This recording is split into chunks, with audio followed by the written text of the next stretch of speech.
Bonsoir madame, bonsoir messieurs, chers amis, sur ma page Facebook, dans le cadre de ce programme, l'heure de solution, qui passe tous les lundis à partir de 21h sur la dite page, apôtre Samuel Tateux. Donc merci d'être là. Nous aurons encore 60 minutes ensemble ce soir pour nous pencher sur les courriers qui nous sont adressés. Premier courrier, s'il vous plaît. Mais nous savons toujours que ce programme est sous la couverture du sang de Jésus et que c'est l'Esprit de Dieu qui le conduit. Papa apôtre, j'ai des inquiétudes au sujet de mon mariage. Mon mari est plus attaché à ma mère qu'à moi, alors que nous sommes tous chrétiens. Quand il me visse, je réalise qu'après, c'est un conseil de ma mère. Je réalise après que c'est un conseil de ma mère. Une fois devant moi, elle a dit qu'il doit être un homme. J'ai une question. Est-ce qu'interdire à ma mère de venir chez moi est un péché? Qui nous a écrit? Elle a dit non, pas. C'est difficile de demander à un pasteur, à un serviteur de l'Éternel, si interdire à sa mère de venir dans sa maison, de rendre visite à sa fille, c'est compliqué. Très très compliqué, même si je comprends que ta situation aussi est aussi compliquée.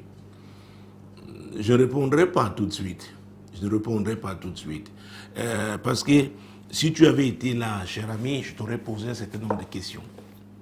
À savoir, premièrement, est-ce que tu es la seule fille mariée? Est-ce que tu as des sœurs qui ne sont pas aussi mariées? Deuxièmement, as-tu des frères? Est-ce que au moins l'un d'eux est marié? Ces questions nous permettent, n'est-ce pas, de voir si ta mère a la même attitude, n'est-ce pas, vis-à-vis de ses autres filles ou ses autres beaux-fils.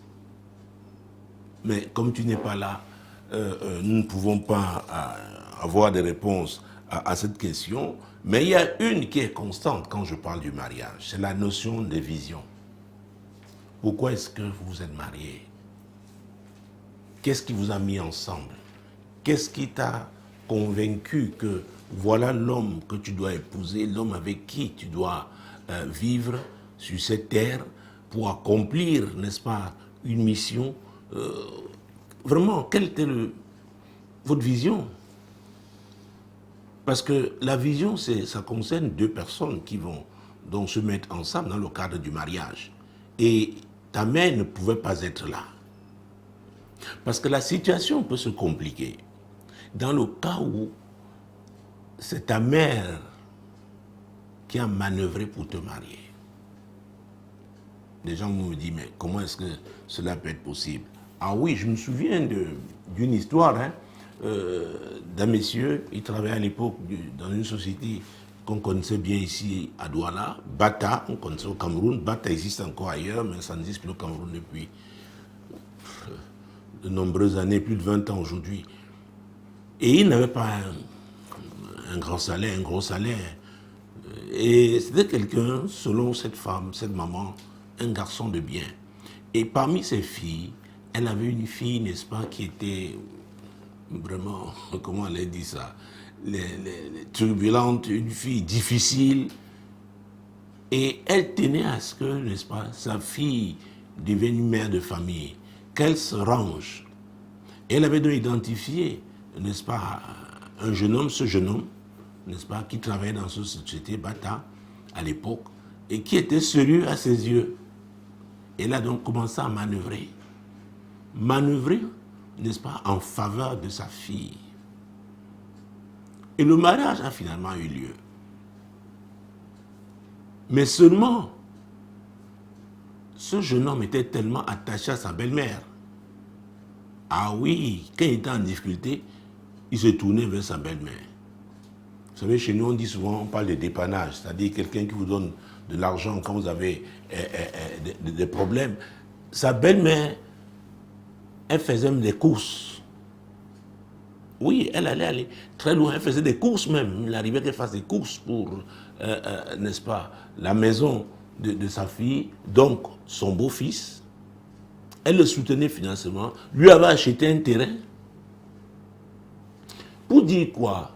Elle avait sa vision, cette femme, cette maman-là, elle avait sa vision. Donc, en manœuvrant pour que ce mariage ait lieu, c'était sa vision qu'elle voulait accomplir. Et c'est très important de comprendre ça. Est-ce que vous aviez une vision à vous? Est-ce que vous êtes mis ensemble dans le cas d'accomplir cette vision? Si vous ne l'aviez pas, peut-être, et ça peut être le cas, vous êtes mariés pour accomplir la vision de quelqu'un d'autre qui n'est d'autre que ta mère. Et croyez-moi, chacun se bat pour sa vision. Ah oui. Et j'allais même te demander, est-ce que ta mère vit avec ton père? Est-ce que elle a été mariée? Parce que on a aussi vu ça, des femmes qui ont souffert, qui ne veulent pas voir leurs filles reproduire leur histoire. Alors se disent, dans telle situation, voilà ce que je veux faire, ce que je pense être bien pour elle, et elle s'y investit.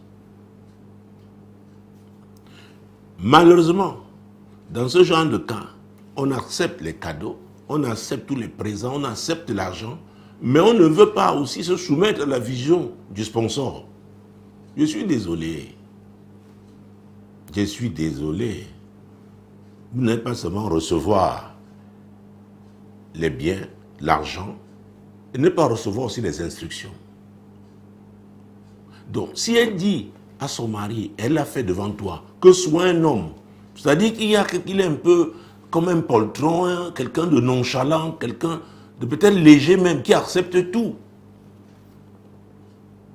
Et elle veut le soutenir.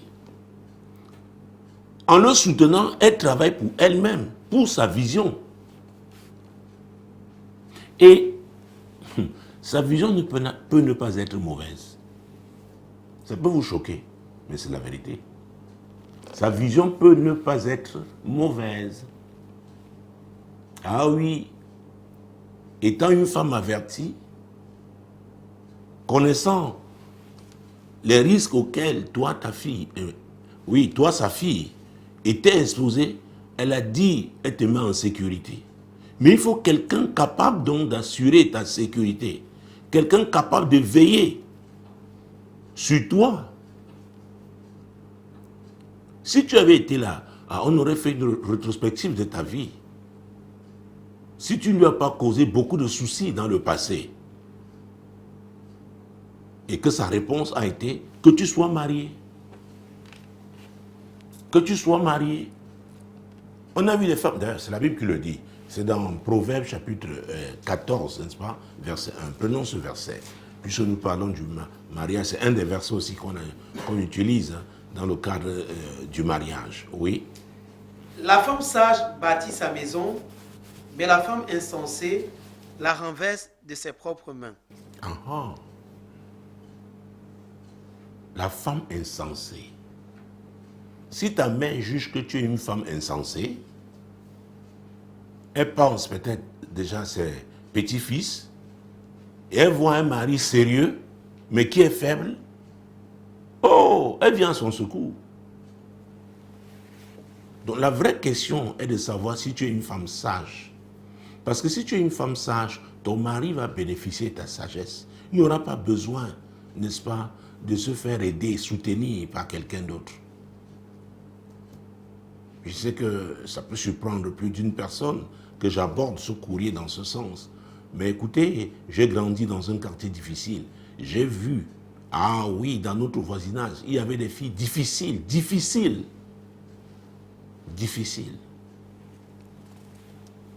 Des filles qui parfois se comportaient comme des hommes, sans savoir qu'à partir d'un certain âge, il y a des risques qu'une femme ne doit pas prendre. Et quand elle les prend, il peut avoir des conséquences dont mon Dieu, la portée est énorme, immense. Imaginez-vous quand une femme vous ramène des enfants n'est-ce pas, qu'elle a eu. Et on a eu des cas comme ça au quartier. On ne sait même pas qui était le père. C'est les parents qui s'occupaient encore de ces enfants-là. Et parfois, elles sortaient encore pour amener d'autres. Vous croyez qu'on va considérer une telle personne, on va avec beaucoup d'égards? Une personne qui fait réfléchir les gens, qui cause des problèmes aux autres. Des problèmes financiers. Pas seulement financiers, parce que ces enfants-là, ah oui, il faut les éduquer. Il y en avait qui accouchaient, venaient déposer et repartaient. Alors vous êtes à la place d'une mère comme celle-là, qui trouve dans un jeune homme qui peut encadrer, récupérer sa fille. Et c'est le mot récupérer. Est-ce que vous n'avez pas essayé d'apporter votre soutien? Oui.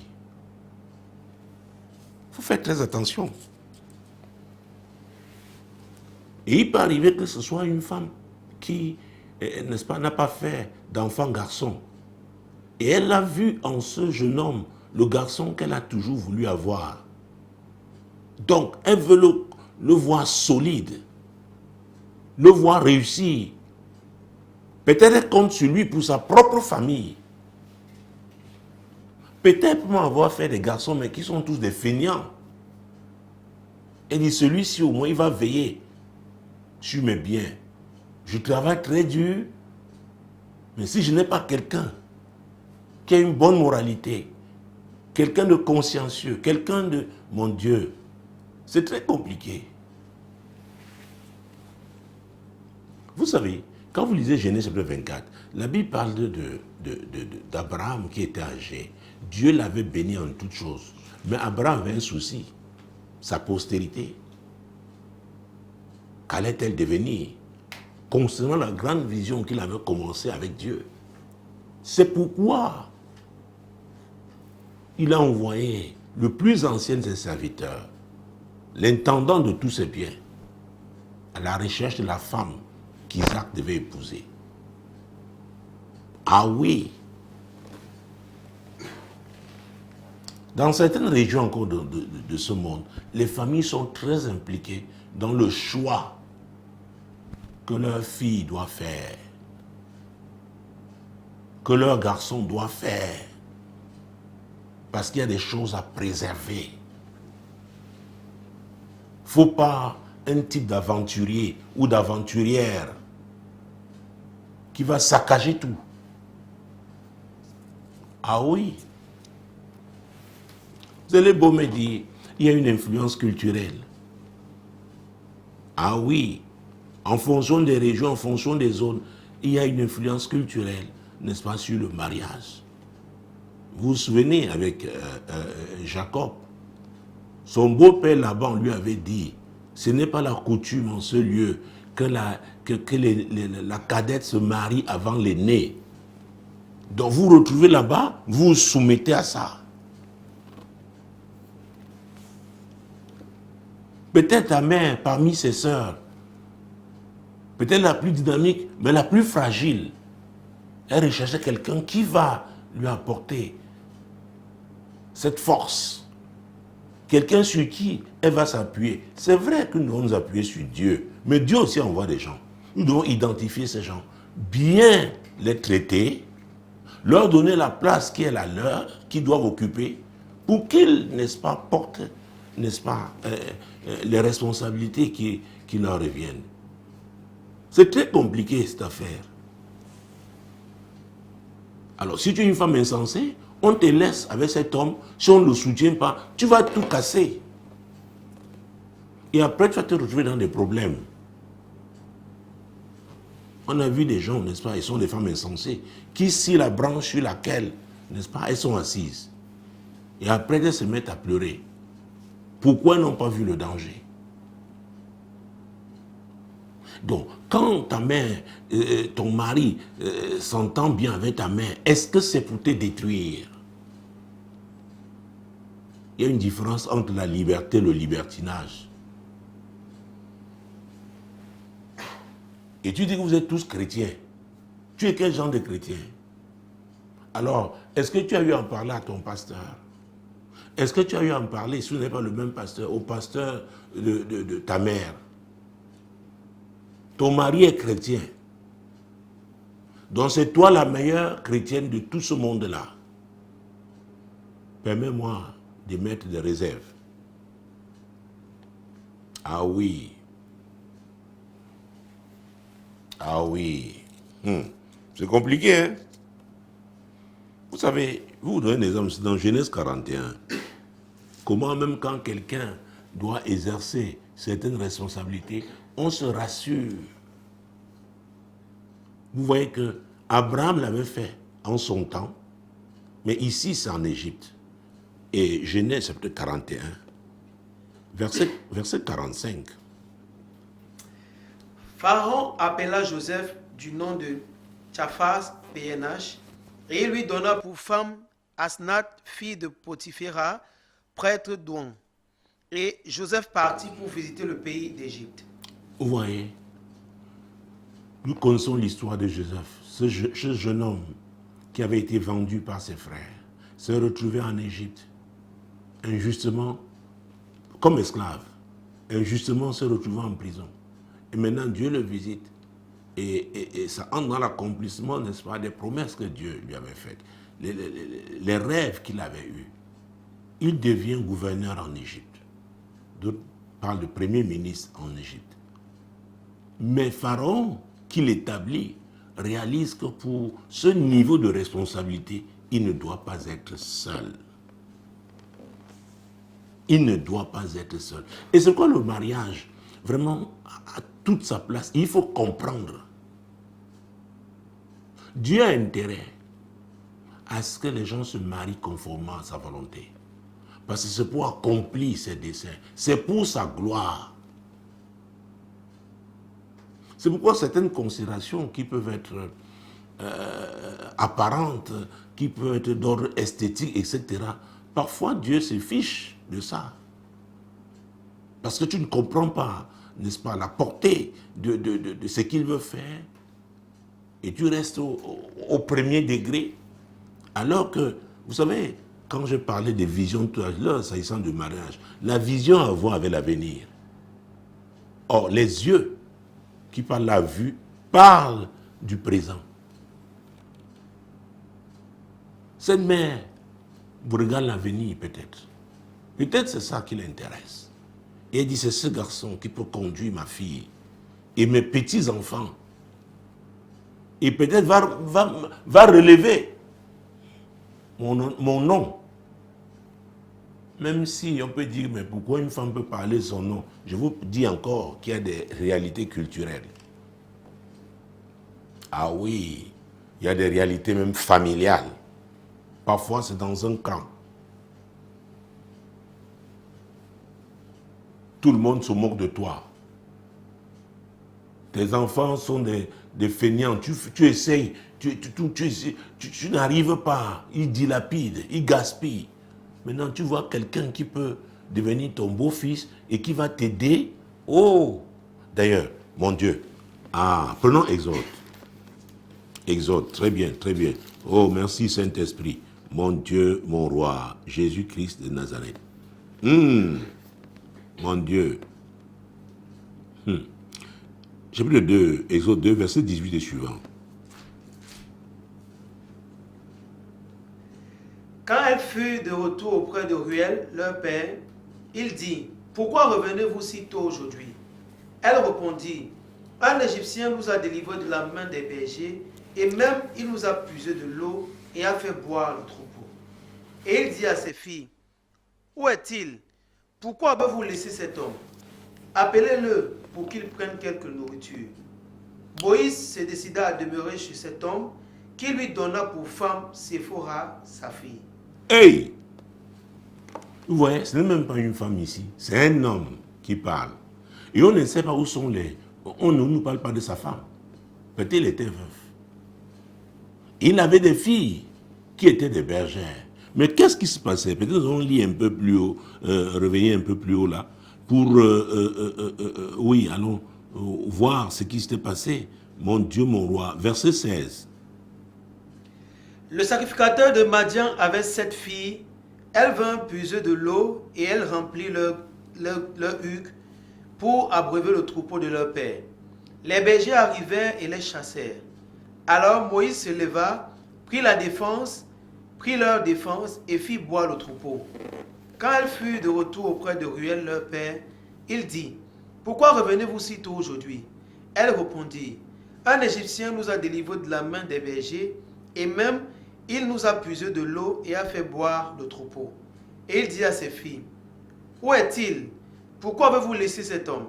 Appelez-le pour qu'il prenne quelque nourriture. » Ah, pourquoi, et ça, cette question, pourquoi avez-vous laissé cet homme? Si un homme peut réagir comme ça, mettez-vous à la place, n'est-ce pas, d'une femme peut-être qui est seule, qui a élevé ses enfants seule.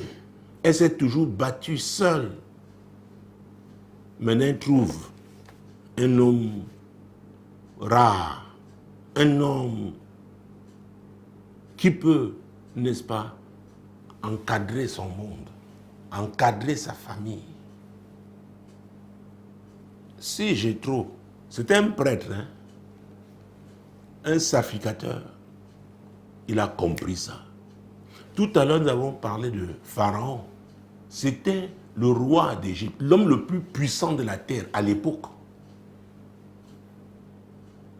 Écoutez, oh mon Dieu, ce courrier nous donne l'occasion de rappeler encore que le mariage, ce n'est pas seulement ce que deux personnes se rencontrent, oui, vraiment c'est bien, ils sont allés au restaurant, oh, ils se parlent, ils se plaisent et tout. Il y a des familles, de génération en génération, sont en train d'accomplir une vision. Mais il faut quelqu'un qui ne va pas contrecarrer les choses. Quelqu'un qui va opérer dans le sens de la vision. Et celui-là, on lui accorde toute la considération, le soutien nécessaire, parce qu'il œuvre, n'est-ce pas, pour que la famille avance.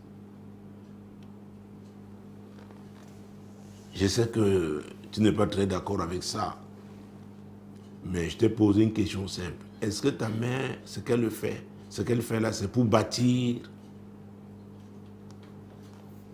Ou alors elle ne t'aime pas, elle veut détruire ton mariage? Réponds à cette question. Revisite ton parcours, ton passé. Considère ton caractère. Personnellement, je pense que cette femme, à sa manière, peut-être elle peut exagérer, mais elle veut bien faire. Je ne pense pas qu'elle puisse aimer ton mari plus que toi-même. Mais c'est que l'homme est le chef. L'homme est la couverture que Dieu a donnée à la femme mariée. Vraiment réfléchis encore. D'autant plus que vous êtes tous des chrétiens.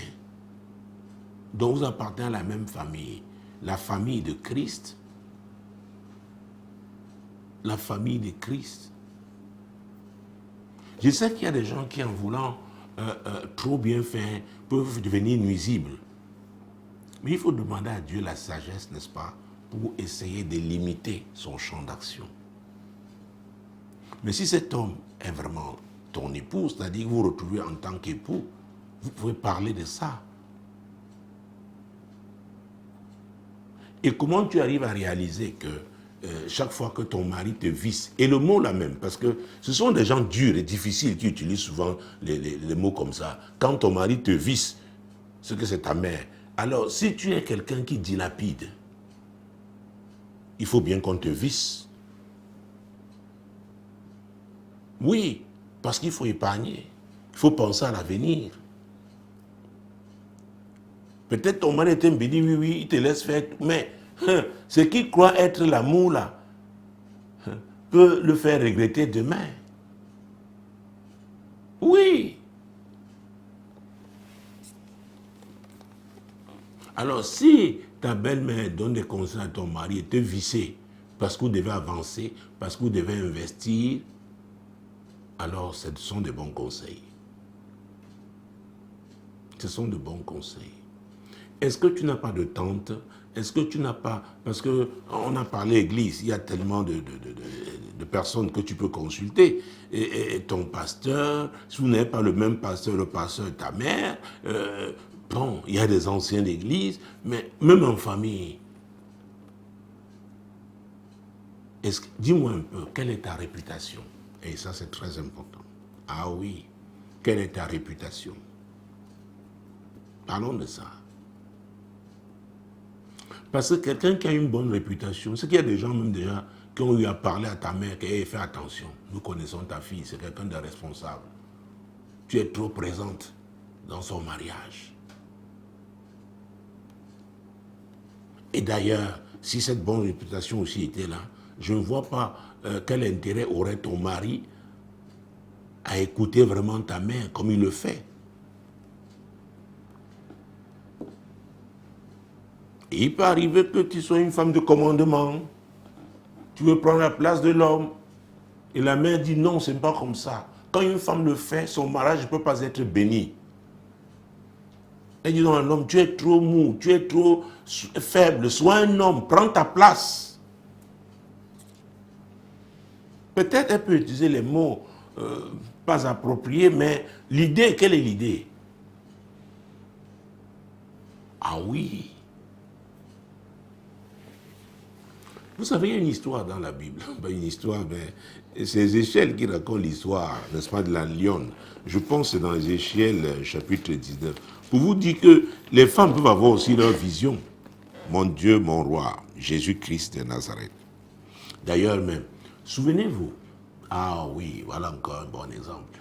C'est avec Abraham. Quand il doit se séparer d'Agar, la Bible dit qu'après ça, Agar a pris une femme pour Ismaël. C'est Agar qui a pris une femme pour Ismaël. Donc Agar était comme le chef de famille. Elle n'avait pas de mari. Elle n'avait pas de mari. C'est elle qui a choisi une femme pour Ismaël. Vous n'avez pas de mari, vous faites quoi? Vous devez réfléchir par rapport à vos enfants, par rapport à votre postérité. Je parlais des échelles. Mon Dieu, mon roi, Jésus-Christ de Nazareth.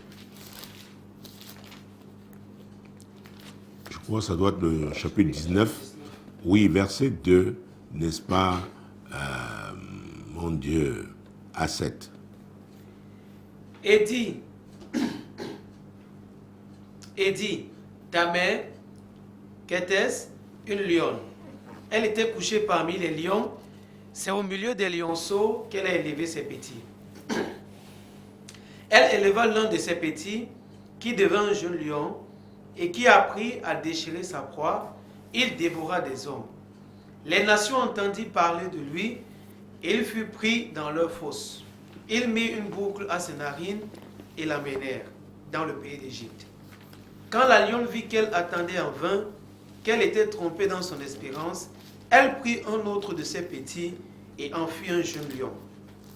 Il marcha parmi les lions, il devint un jeune lion, et il apprit à déchirer sa proie, il dévora les hommes. Il força leur palais et détruisit leur ville. Le pays, tout ce qui s'y trouvait fut ravagé au bruit de ses rugissements. Ah, vous voyez, la lionne, c'est la femelle du lion. Même si nous connaissons l'histoire, comment ça se passe dans le clan du lion, le rôle que la lionne joue, comment c'est elle qui chasse et autres. Mais ici, elle a élevé, la Bible dit qu'elle a élevé son petit. Parmi les lions, mon Dieu, mon roi. Il est devenu un jeune lion. Mon Dieu, mon roi. Il a appris à déchirer sa proie. Comment on peut suivre, chasser une proie, l'attraper et la déchirer. Maman lionne veillait à ça, parce que la lionne est une chasseuse, ah oui, coriace. Elle l'a fait. Donc on ne peut pas en vouloir à une femme qui, mon Dieu, mon roi, n'a pas d'autre choix que d'élever les enfants qu'elle a. Et ces enfants-là, de vouloir leur bonheur et de faire comme Jéthro a fait pour sa fille, on ne peut pas lui en vouloir. Mais seulement, on doit effectivement, ça doit être encadré pour respecter aussi, n'est-ce pas, l'intimité des époux, respecter aussi leur marge, parce qu'ils doivent avoir une marge de manœuvre, parce qu'ils grandissent, ils deviennent des hommes et ils avancent dans la société. Donc au fur et à mesure, on doit les lâcher. À vrai dire, dans un tel cas, c'est toi, cher ami, qui dois rassurer ta mère que tu deviens responsable. Et en le faisant, parce qu'elle aussi elle prendra de l'âge au fur et à mesure, elle va lâcher. Sachant que même s'il a d'autres enfants, ton mari peut veiller sur eux. On ne peut pas lui en vouloir. On ne peut pas. Donc le seul fait que tu aies dit que vous êtes tous chrétiens, ça m'amène, n'est-ce pas, ça m'a amené dans cette direction. Et si ça ne va pas, recours à tout cela. Tu m'as écrit en tant que pasteur, tu as ton pasteur, peut-être vous n'êtes pas dans la même assemblée, ta mère a son pasteur. Donc il y a des anciennes églises, il y a des gens vers qui, si véritablement elle avait dérapé dans sa façon de faire, d'intervenir, n'est-ce pas, dans ton mariage, c'est que tu peux bien, elle peut être bien rattrapée. C'est qu'elle peut être rattrapée. Donc, vivement, je te conseille de bien analyser la situation et de prier, demander à Dieu, parce que Jésus a dit qu'il n'y a rien de caché qui ne doit être découvert. Alors même s'il y a quelque chose, un agenda caché, un agenda qui n'est pas bien pour vous, puisque vous êtes des chrétiens, d'ailleurs, est-ce que tu pries avec ton mari? Parce que quand ta belle-mère demande à ton mari d'être un homme, c'est le mari qui doit conduire la prière dans sa maison. C'est le mari. Il y a des femmes qui disent non, qu'elles sont plus spirituelles que leur mari. C'est elles qui vont conduire la prière. Vous voyez le mari, bon, il ne veut pas discuter, il ne veut pas créer des problèmes, il est là. Et elle prend les devants dans toutes choses. Mais pas même avec la sagesse qu'il faut. Alors si la mère est avertie, si elle t'aime vraiment, elle veut, elle t'aime, je pense, elle veut ton bien, donc c'est pourquoi elle fera tout pour te contrer si tu es dans la mauvaise direction. Donc ne prends pas sa main plombant. Interdis à ta mère de ne plus voir ses petits-fils, ne plus venir chez vous. Il faut quelque chose de grave. Est-ce que tu... Ah oui. Est-ce que tu les soupçonnes? Parce que j'ai aussi vécu des choses. Ah oui. Des belles-mères terribles. Elles sont rares, mais terribles, celles-là. Est-ce que tu les soupçonnes?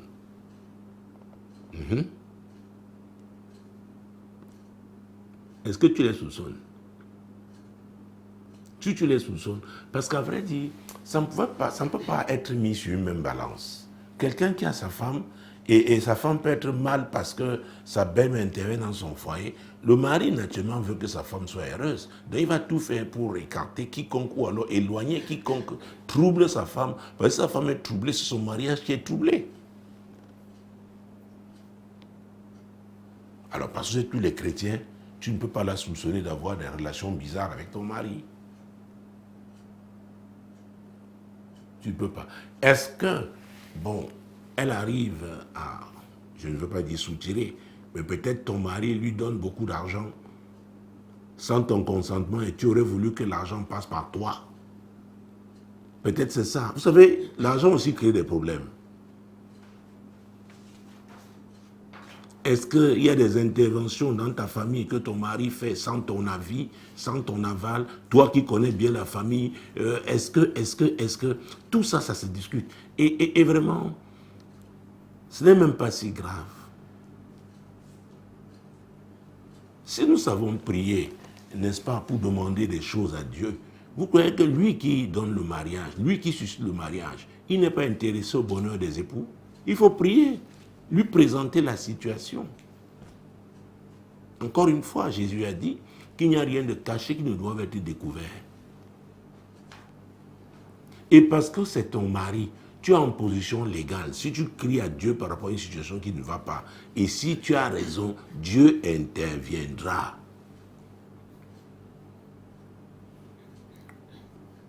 Parce que c'est gros, hein, dit à sa mère de ne plus lui interdire de venir chez elle, mais il faut quelque chose d'assez grave. Est-ce que tu nous as tout dit? C'est pourquoi j'ai posé la question, est-ce que tu les soupçonnes? Je ne veux pas dire de quoi ou de quoi. Donc, prie et apprends à prier avec ton mari. Apprends à prier avec ton mari. S'il ne veut pas prier avec toi, pendant qu'il dort, prie silencieusement dans la chambre là. Et il y a mon livre, L'influence des hôtels. Oh, bâtis un hôtel, érige un hôtel conjugal dans votre chambre conjugale. Et implore Dieu à cet hôtel. Lui rappelant la vision qu'il t'a donnée, qu'il vous a donnée par rapport à votre mariage. Si alors l'un de vous est en train de s'écarter de cette vision, Dieu va se rassurer qu'il le ramène. Pour le moment, je ne pense pas que tu dois prendre une décision aussi... C'est extrême, hein? Interdis ta mère de venir chez toi, vraiment. Et qu'est-ce qu'elle fera? Qu'est-ce que tu feras si jamais elle est malade demain? Tu iras chez elle? Elle peut te chasser, elle dit ne viens plus aussi chez moi. Non, c'est aller trop loin. Pour le moment, n'est-ce pas? Prie, parle avec ton pasteur. Si vous n'avez pas le même pasteur, parle aussi avec son pasteur. Et nous appartenons à la même famille, la famille de Christ. Il y a une solution. Il y a une solution en Christ. Donc je prie afin que tu sois apaisé et que tu laisses la sagesse. La Bible dit que la crainte de l'Éternel enseigne la sagesse. Mais si on ne craint pas Dieu, il est difficile d'accéder à cette sagesse. Donc, la crainte de l'Éternel enseigne la sagesse. Laisse la sagesse de Dieu te conduire dans cette situation. Et Jésus sera glorifié. N'oublie pas ce verset 31 de 1 Corinthiens 10 que je cite souvent, qui devait nous conduire, n'est-ce pas, dans chaque décision que nous prenons. N'est-ce pas? 1 Corinthiens chapitre 10, verset 31. Soit donc que vous mangiez, soit que vous buviez, soit que vous fassiez quelque autre chose, faites tout pour la gloire de Dieu. Faites tout pour la gloire de Dieu. Alors en interdisant à ta mère de venir chez toi, est-ce que c'est pour la gloire de Dieu? Puisque toi-même tu as dit, vous êtes tous chrétiens. Mais si elle vient chez toi, organise un moment de prière, dis maman, je voudrais qu'on prie. Mais ne fais pas de prières tendancieuses. Parce que tu vas dire, quiconque est en train de détruire mon mariage, que Dieu le renverse. Elle va comprendre que c'est elle que tu vises. Non, vous pouvez voir, prier pour la volonté de Dieu, prier pour la paix, prier pour... Oui, Dieu va le faire. Alors, cher ami, pour le moment, il ne faut pas lui interdire, n'est-ce pas, l'accès à ta maison. Nous appartenons à la même famille. Et la base de notre relation avec Dieu, c'est l'amour. La base de nos relations, n'est-ce pas, entre hommes, c'est aussi l'amour. Nous devons être des ambassadeurs du Seigneur, donc manifester son amour. Que le Seigneur te bénisse. Deuxième courrier, s'il vous plaît. Bonjour, apôtre. Je vous écris parce que je pense que ma femme a besoin d'une grande délivrance. C'est quand je me concentre dans la prière qu'elle vient toujours me tenter. Elle n'aime pas jeûner et est très charnelle. Aidez-moi à sauver mon appel, homme de Dieu. Nico. Donc, Nico veut nous dire qu'il est un homme très spirituel. Et dont sa femme est charnelle. Alors, parlons d'appel. Nico, si tu avais été là, tu as été appelé à quoi? Parce que nous sommes tous des appelés. Beaucoup pensent que l'appel, n'existe que dans le cadre des saints dons du ministère, à savoir apôtres, prophètes, évangélistes, pasteurs et docteurs. On est un peu appelé à faire les affaires. Et même dans les affaires, il y a plusieurs filières. Oui. De quel appel s'agit-il? Mais je soupçonne que c'est quelque chose qui concerne l'Église. Parce que quand le ton de ta lettre nous fait croire qu'il s'agit de ça et tu veux qu'on sauve ton appel. Alors, moi j'aurais bien voulu savoir quand est-ce que tu as reçu cet appel. Parce que si tu l'as reçu avant le mariage, cela veut dire que ça a été déterminant pour le choix de ton épouse. C'est très, très important. Alors là, j'allais dire même incontournable. Vous ne pouvez pas être appelé à faire quoi que ce soit et ne pas en parler avec la femme que vous désirez épouser. Parce qu'il faudrait bien qu'elle sache comment elle va participer, puisqu'elle est désormais avec vous dans le cadre du mariage. Ou elle le sera. Parce qu'elle aussi, ne croyez pas que la femme n'a rien reçu. La femme aussi est appelée. Mais seulement ce qu'elle a reçu et ce que vous avez reçu, c'est pour vous compléter. C'est pourquoi je pose cette question. Et si cet appel, tu l'as reçu déjà étant marié, est-ce que tu as eu à parler de ça avec ta femme? Vous avez eu à en parler? Parce que si vous avez eu à en parler, vous aurez parlé du type de sacrifice qu'il faut. Oui. Vous savez, il y a des gens déjà mariés. J'ai eu des amis comme ça. Étant mariés, à un moment donné, ont senti qu'ils devaient améliorer, n'est-ce pas, ils devaient se former dans un domaine. Et vous savez, à l'époque, c'était les études à distance. Ce n'est pas évident. Vous n'avez personne à côté de vous. Donc, ils devaient se retirer. Ils ne pouvaient plus être toujours présents à la maison comme avant. Pourquoi? Parce qu'il fallait absolument obtenir soit le certificat, soit le diplôme qu'ils désiraient pour améliorer, n'est-ce pas, leur position sociale. Et ils devaient en parler avec leur épouse. Et toute femme aimerait voir, n'est-ce pas, la position de son mari. Parce que si l'homme est élevé, c'est la famille tout entière qui est élevée. Donc, quand elle accepte ce sacrifice, elle sait que toute la famille en bénéficiera. C'est pareil. Je ne sais pas pourquoi Dieu vous a appelé, peut-être c'est à l'intercession maintenant, peut-être c'est pour être évangéliste, peut-être je ne sais pas quoi. Mais il faut en discuter avec sa femme. Et que la femme sache que dans le cadre de la préparation, voilà, peut-être j'avais droit à mes 2 jours par semaine où on pouvait rester ensemble, ou alors peut-être sortir ensemble, marcher ensemble. Maintenant, il ne me restera qu'un seul jour. Et c'est en accord. C'est pour un objectif.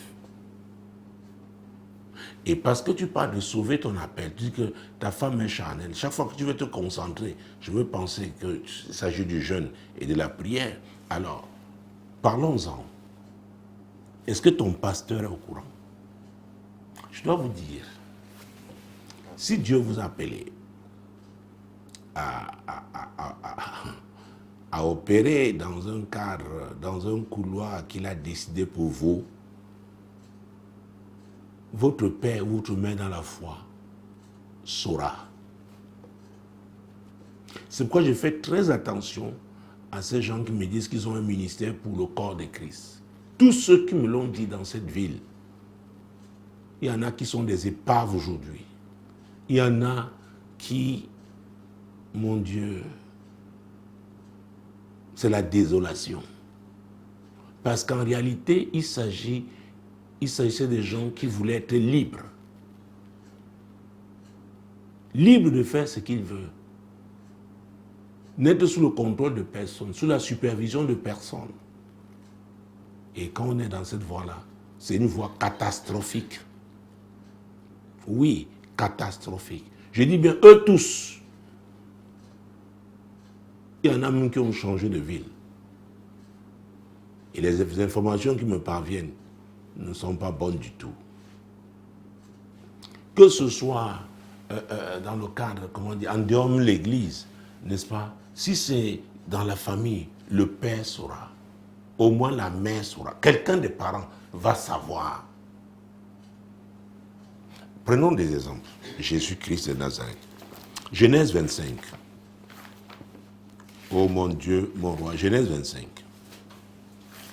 Il faut faire très attention. Dieu est un Dieu d'ordre. Et on doit être discipliné. Genèse 25. Mon Dieu, mon roi. Verset 21 à 23. Isaac implora l'Éternel pour sa femme, car elle était stérile, et l'Éternel les exauça. Rebecca, sa femme, devint enceinte. Les enfants se heurtaient dans son sein, et elle dit, s'il en est ainsi, pourquoi suis-je enceinte? Elle consulta l'Éternel.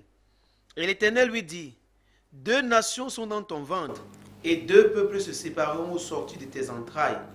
Un de ces peuples sera plus fort que l'autre, et le plus grand sera assujetti au plus petit. Vous voyez ça? Donc avant la naissance des enfants, Rebecca savait. Rebecca savait. Alors quand vous avez des parents qui craignent Dieu, qui servent Dieu, ils savent consulter Dieu. Et il n'y a pas de pasteur qui ne sache pas consulter Dieu. Ce que Dieu ne vous a pas appelé. Alors vous êtes dans une église, vous dites que vous avez eu un appel, et vous vous concentrez maintenant, c'est votre femme qui vous déconcentre. Votre pasteur est-il au courant? Est-il au courant? Continuons, prenons les versets, mon Dieu. Tu as quel verset? Verset 23. 23. Alors, Jésus, continuons, 24 et suivant. Les jours où elle devait accoucher s'accomplirent, et voici, il y avait 2 jumeaux dans son ventre. Le premier sortit entièrement roux, comme un manteau de poil, et on lui donna le nom d'Ésaü. Ensuite sortit son frère, dont la main tenait le talon d'Ésaü, et on lui donna le nom de Jacob. Isaac était âgé de 60 ans lorsqu'il naquit. Ses enfants grandirent. Ésaü devint un habile chasseur, un homme des champs, mais Jacob fut un homme tranquille, qui restait sous les tentes. Isaac aimait Ésaü parce qu'il mangeait du gibier, et Rebecca aimait Jacob. Donc il était sous la tente avec sa mère. Jacob était sous la tente avec sa mère. Mais Isaac aimait Jacob parce qu'il mangeait du gibier, parce que lui, c'était un fin chasseur, un habile chasseur. Mais vous vous souvenez de comment, au moment de la bénédiction, Isaac, sentant que ces jours, il devait bientôt mourir, il voulait bénir Ésaü. Comment la mère, leur mère, Rebecca, a manœuvré, et c'est Isaac, c'est Jacob qui a eu la bénédiction. Pourquoi? Dieu lui avait parlé. Je ne suis pas là pour disserter sur les manœuvres de Rebecca. C'est son affaire avec Dieu. Mais toujours est-il que c'est Isaac, effectivement, qui a eu la bénédiction, conformément, n'est-ce pas, à la révélation qu'elle avait eue du Seigneur. Ça, c'est dans la famille biologique. Parlons maintenant du ministère. Prenons 1 Timothée. 1 Timothée chapitre 4. 1 Timothée chapitre 4. Les gens qui disent que Dieu les a appelés, personne ne sait, ni leur pasteur, personne. Ils disent qu'ils se concentrent pour faire leur ministère. Hey! 1 Timothée chapitre 4. Nous allons prendre les versets. Prenons un verset, commençons avec un verset, le verset 14. 1 Timothée chapitre 4. Mon Dieu, mon roi. Voilà. Verset 14, oui. Ne néglige pas le don qui est en toi et qui t'a été donné par prophétie avec l'imposition des mains de l'assemblée des anciens. Vous voyez, Timothée était un jeune homme. Et d'ailleurs, c'est son père dans la foi qui lui parle. C'est pas, oh mon Dieu, mon roi. D'ailleurs, prenons le verset, nous sommes au chapitre 1. Prenons le chapitre 1. Vous allez voir l'introduction, le verset 2. À Timothée, mon enfant légitime mon enfant légitime en la foi. Qui parle? Verset 1. Paul, apôtre de Jésus-Christ, par l'ordre de Dieu notre Seigneur et de Jésus-Christ, notre espérance. Il s'adresse à qui? À Timothée, son enfant légitime dans la foi. Paul n'était pas son père biologique, mais il était son père spirituel. Et c'est lui qui lui dit au verset 14 du chapitre 4, « Ne néglige pas le don qui est en toi. » Il savait. Mon pasteur m'a dit, il m'a écrit 2 fois. Quand Dieu a changé, m'a fait passer à un autre ministère, il m'a dit, il y a beaucoup de désordre dans le corps de Christ aujourd'hui. Il y a des gens qui disent qu'ils sont des évangiles itinérants. Même si vous êtes itinérants, quelle est votre base? Comment vous avez commencé? Qui vous a encadré? Qui peut témoigner de vous? Ici, nous venons de voir comment l'apôtre Paul, s'adressant à son enfant légitime dans la foi, lui dit, attention, ne néglige pas le don qui est en toi. Nous avons vu ce don. Et d'ailleurs, il y a une prophétie qui est sortie. Dieu a parlé. Dieu est un Dieu d'ordre. Dieu a parlé. Et il y a eu l'imposition des mains. Et vous voyez, au verset 12, il dit, que personne ne méprise ta jeunesse, mais sois un modèle pour les fidèles en parole, en conduite, en charité, en foi, en pureté. Il était jeune. Il dit, Timothée, ce n'est pas parce que tu es jeune. C'est Dieu qui t'a appelé. Que personne ne méprise ta jeunesse. Mais toi, sois un modèle. Alors arrêtons-nous là. Est-ce qu'aujourd'hui, tu peux dire que tu es un modèle? Tu nous dis que ta femme est charnelle. Est-ce qu'elle a vu le modèle de Christ en toi? Tu dis quand tu veux te concentrer, c'est là où elle vient. Avec les choses charnelles. C'est simple. C'est simple. Occupe-toi d'elle, fais ces choses charnelles-là, parce que ça fait partie. L'apôtre Paul a dit dans 1 Corinthiens chapitre 7, on va revenir à ça, et à mon Dieu, mon roi. 1 Corinthiens chapitre 7. C'est très important. Parce que les gens confondent tout. Si elle est charnelle, donne-lui les choses charnelles qui lui reviennent, et c'est biblique. 1 Corinthiens chapitre 7, mon Dieu, mon roi, mon Dieu. Parce que quelque part, verset 3. Que le mari rende à sa femme ce qu'il lui doit, et que la femme agisse de même envers son mari. La femme n'a pas autorité sur son propre corps, mais c'est le mari. Et pareillement, le mari n'a pas autorité sur son propre corps, mais c'est la femme. Ne vous privez point l'un de l'autre, si ce n'est d'un commun accord, pour un temps, afin de vaquer à la prière, puis retournez ensemble, de peur que Satan ne vous tente par votre incontinence. C'est le conseil que l'apôtre Paul a donné. C'est le conseil.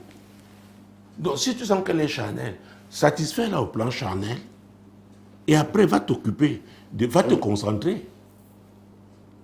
Elle a besoin de ça. Ton corps lui appartient. Et il ne faut pas que la prière soit une fuite. Oui. Si tu as des problèmes, pose ces problèmes-là. Aujourd'hui, on peut aider un homme qui a des problèmes. On peut l'aider à satisfaire sa femme. Comme ça, si la femme l'est satisfaite, elle va te laisser faire tes choses spirituelles. Peut-être que dans la Bible, il y a un temps pour tout. Que toi, continue de prier. Quand Dieu va la saisir, elle va te retrouver. Le jeûne n'est pas forcé. La Bible déclare que tout ce qui n'est pas conviction, non, est péché. Tout ce qui n'est pas conviction est péché. Si elle doit jeûner pour te faire plaisir, ce jeûne ne va rien lui apporter, ne va rien apporter à ton fameux ministère. Il dit fameux parce que je mets les guillemets. Ah oui. Donc ne prenons pas les choses spirituelles pour étouffer, n'est-ce pas, les choses charnelles que Dieu a établies. Si elle a besoin de câlin, oui, donne-lui ses câlins. Elle va s'endormir, toi tu vas prier. Si tu décides de jeûner, il faut qu'elle soit d'accord. Si elle est d'accord, ça dit, pendant cette période-là, elle ne va pas s'approcher de toi. C'est ce que la Bible déclare. C'est la parole de Dieu. Alors tu dis comment sauver ton appel? Comme si tu es en péril. Tu n'es pas en péril. Ta femme n'est pas dangereuse. Écoutez, quand vous lisez Osée chapitre 4, verset 6, et Dieu dit, mon peuple périt par manque de connaissance. Et parce que tu as rejeté la connaissance, moi je te rejette.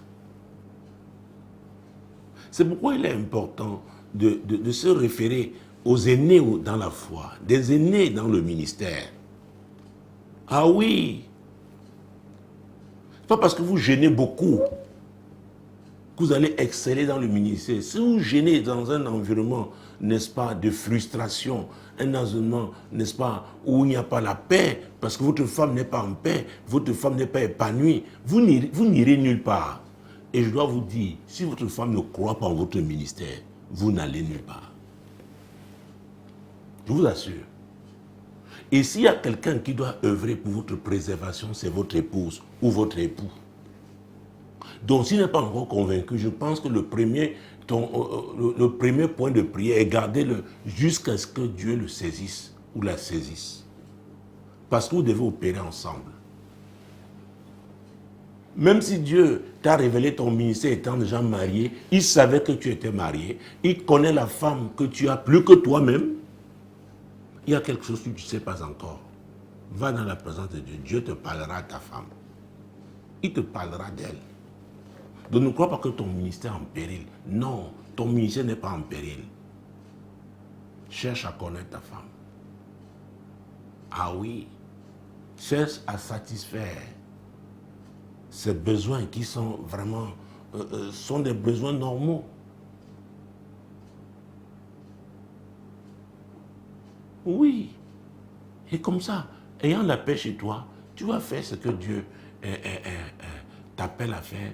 Et comme tu vas le faire bien, parce que tu as préservé la paix dans ta maison, Dieu va la saisir, va te rejoindre.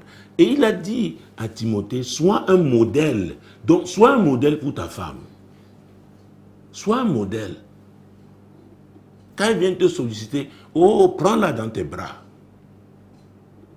Oui, c'est son besoin. Donc, en le faisant, tu n'es pas en train de pécher. En le faisant, tu n'es pas en train, tu n'es pas dans l'impureté. Non, c'est dans le cadre du mariage, cher ami. C'est dans le cadre du mariage. Mon Dieu, Jésus. Et verset 15, nous sommes dans 1 Timothée chapitre 4, c'est très important. L'apôtre Paul dit, il y a un mot que je voulais souligner, le mot progrès. Le mot progrès. Ah oui. Occupe-toi de ces choses, donne-toi tout entier à elles, afin que tes progrès soient évidents pour tous. Afin que tes progrès soient évidents pour tous, en commençant par ta femme. Il y a des gens qui sont très spirituels à l'église, mais alors, leur maison, mon Dieu, mon roi, c'est un ring de boxe. Non. Tes progrès doivent être évidents pour tous. Verset 16. Veille sur toi-même et sur ton enseignement. Persévère dans ces choses, car en agissant ainsi, tu te sauveras toi-même et tu sauveras ceux qui t'écoutent. Oh, tu te sauveras toi-même. Et toi qui nous as écrit, Nico, tu sauveras aussi ta femme. Parce qu'elle doit t'écouter. T'écouter, ce n'est pas tes longues prédications. Elle va te regarder. Elle va voir l'homme qui, peut-être avant l'appel de Dieu, comment il était. Maintenant, l'homme qui, après avoir reçu l'appel de Dieu, c'est qu'il est devenu, comment il la traite. Il te regarde, elle te regardera. Oui. Car en agissant ainsi, tu te sauveras toi-même. Toi-même. Toi-même. Donc ça commence par ta maison. Ça commence par ta maison. Tout à l'heure, quand l'apôtre Paul, dans 1 Corinthiens, il parlait du jeûne, il disait qu'il fallait un accord, que les gens s'accordent, les époux. L'un ne doit pas déclencher le jeûne, non, sans l'avis de l'autre. Parce que l'autre peut venir le casser. Et si vous n'êtes pas prêt, ne jeûnez pas, priez. Et si l'autre est encore charnel, n'est pas encore à ce niveau, et que tu es en train de jeûner, et te désire, prends-la. Ou alors, va avec lui. Parce que ça peut être, c'est vice-versa. Tu n'es pas en train de pécher. Dieu sait. Dieu sait. C'est lui qui nous a donné ces sens que nous avons. Les différents membres par lesquels on peut être touché, où la sensualité peut se manifester. Oui, c'est lui. Donc, Nico, tu n'es pas du tout à danger. Si ce ministère vient de Dieu, il n'est pas en danger parce que la parole de Dieu est là pour t'encadrer, elle est là pour te guider. Et comme ça, tes progrès seront évidents, même pour ta femme. Et tu peux être surpris un jour, que c'est cette femme qui devient l'intercesseur la plus... Parce qu'à vrai dire, dans le ministère commence à la maison. Ta femme doit prier pour toi plus que tout le monde. Ton mari doit prier pour ton ministère plus que tout le monde. Pourquoi? Parce qu'il est convaincu. Pourquoi? Il voit de tes progrès. Il voit que plus tu sais Dieu, lui-même est épanoui. Oui, il va te soutenir. Donc c'est ton mari ou ta femme qui est ton premier soutien sur cette terre. C'est la volonté de Dieu. Donc un époux n'est pas l'ennemi du ministère de son épouse, une épouse n'est pas l'ennemi du ministère de son époux, mais il peut avoir des malentendus. Ah oui, parce que chacun a un parcours, il y a des blessures peut-être qui n'ont pas encore été cicatrisées, qui vous affectent encore, que chacun entre dans la présence de Dieu pour être guéri, pour être délivré, pour que ensemble vous puissiez opérer, servant donc Dieu pour sa gloire. Pour sa gloire, parce que tout se fait pour la gloire de Dieu. Pendant le premier courrier, nous avons lu 1 Corinthiens chapitre 10, verset 31. Tout ce que nous faisons doit être pour sa gloire. Donc, je pense que je suis arrivé déjà à la fin de ce programme. Donc, Nico, je sors de cette émission avec toi. Ta femme n'est pas un danger. Aime-la. Donne-lui ce qu'elle désire. C'est comme un enfant qui va grandir. Donc si, étant son chef, tu l'entoures d'amour, tu l'encadres d'amour, elle comprendra que cet amour qui vient de Dieu, elle le voit par toi et elle va te suivre, elle va être prise et ensemble vous servirez Dieu. Mais rassure-toi que ton pasteur est vraiment au courant de ton appel, qu'il t'accompagne dans cet appel-là, parce que c'est lui ton pasteur, ce que Dieu lui a donné, l'a équipé pour t'aider à réaliser, n'est-ce pas, le ministère qu'il t'a confié. Que le Seigneur te bénisse. Merci madame, merci messieurs. Chers amis, le prochain rendez-vous c'est lundi prochain lorsque ce sera 21h. Demeurez bénis. Shalom.